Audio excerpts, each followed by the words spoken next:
बहरहाल मैं exit poll को मैं दोष नहीं देता, मैं दोष उन लोगों को देता हूं जो ये नैरेटिव सेट करने का प्रयास करते हैं बार बार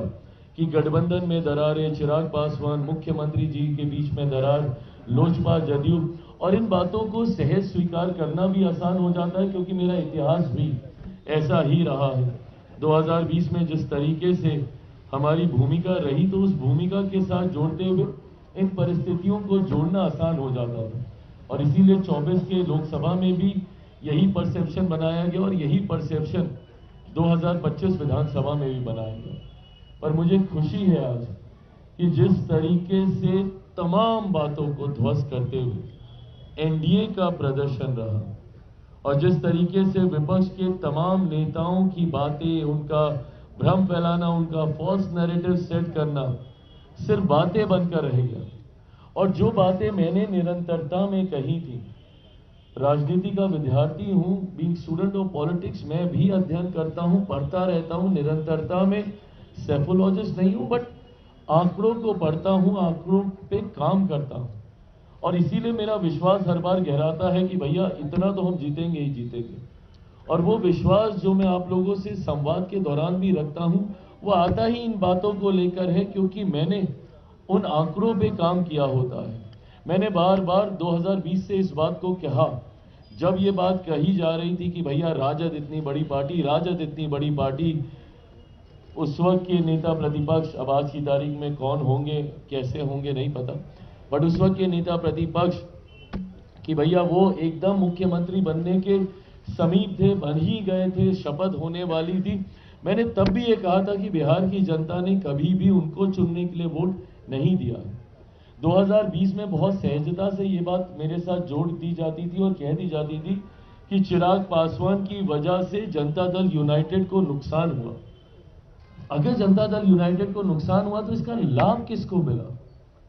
उसका लाभ सीधा सीधा राजद को मिला था। राजद को भी उस वक्त बड़ी पार्टी चुनने का जनादेश नहीं था क्योंकि उस वक्त एक डिवाइडेड एनडीए था। इसका लाभ परिस्थितिवश राजद को मिल गया था।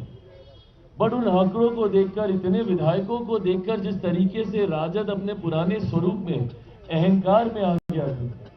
उस वक्त मैं बार बार ये कह रहा था कि ये अहंकार ही इनके पतन का कारण बनेगा, क्योंकि ये कभी समझ ही नहीं पाए कि एक बटे हुए एनडीए का लाभ आपको मिला है, जनता ने आपको नहीं स्वीकारा है, और आज वही चीज प्रमाणित हुई है। यही परिणाम 2020 में आते, और जनता दल और राष्ट्रीय जनता दल की अगर मैं बात करूं तो ये तो 2005 से 2010 से समाप्त है ये पार्टी। 2010 में जिस तरीके से एनडीए को प्रचंड बहुमत, एक ऐतिहासिक बहुमत मिला था, उसी वक्त राजद को अस्वीकार कर दिया गया था, और ये अस्वीकार 2005 में भी हो गया था। तो एक बार जो 90 के जंगल राज के बाद, उन 15 सालों के शासन के बाद जनता ने राजद को अस्वीकार करने का काम किया, बिहार की जनता ने कभी उन्हें दोबारा स्वीकार नहीं किया। अब उसके बाद से परिस्थितियां बनती गई। 2010 में जनता ने स्पष्ट जनादेश दे दिया कि भैया राष्ट्रीय जनता दल जंगल राज वाला नेतृत्व तो हमें नहीं चाहिए, पर 2015 में परिस्थितिवश पुनः उन्हें मौका मिला। मुख्यमंत्री नीतीश कुमार जी के उनके साथ जाने की वजह से उन्हें लाभ हुआ, और 2020 आते आते तक जिस तरीके से एनडीए में बिखरा हुआ, अगर 2015 का भी एनडीए वैसा ही रहता जैसे आज है तो भी इन लोगों के लिए खाता खोलना मुश्किल होता। 2020 में भी आज जैसे हम लोग हैं वैसे ही रहते तो इन लोगों के लिए दहाई का आंकड़ा पार करना मुश्किल होता, और 2025 ने तो प्रमाणित कर ही दिया भैया। इतना बुरा हर्ष, कई लोग सोचते हैं कि और कहते हैं कि भैया ये तो कल्पना भी नहीं की थी। बिल्कुल कल्पना की थी, मैंने कल्पना की थी, और मैं बार बार आप लोगों से बातचीत के दौरान इस बात को मैं कहता रहा था, और मैं कह रहा था कि भैया अगर हम लोग यूनाइटेड तौर पर चुनाव लड़ लेंगे तो कोई कारण नहीं है कि राष्ट्रीय जनता दल या महागठबंधन अस्तित्व में भी आ सके। और इस बार जिस तरीके से इनकी बुरी करारी हार हुई है, ये दर्शाता है कि जिस तरीके से महागठबंधन राष्ट्रीय जनता दल को बिहार की जनता आज से नहीं दशकों से नकार चुकी है, पिछले 20 साल से नकार चुकी है। ये सिर्फ एक भ्रम बना हुआ है, और इस बार तो भ्रम यहां तक टूटा कि जिस एम वाई समीकरण की ये लोग बात करते थे, इस बार तो वो एम वाई समीकरण तक ध्वस्त हुआ और इस बार कई ऐसे एम हैं एक बड़ी संख्या में जिन्होंने हम लोगों का साथ देने का काम किया, जो मुख्य धारा के साथ जुड़ना चाहते हैं, और कई ऐसे वाई के साथी भी हैं जो इस बात को समझ गए भैया कि वाई का मतलब सिर्फ एक परिवार है महागठबंधन में।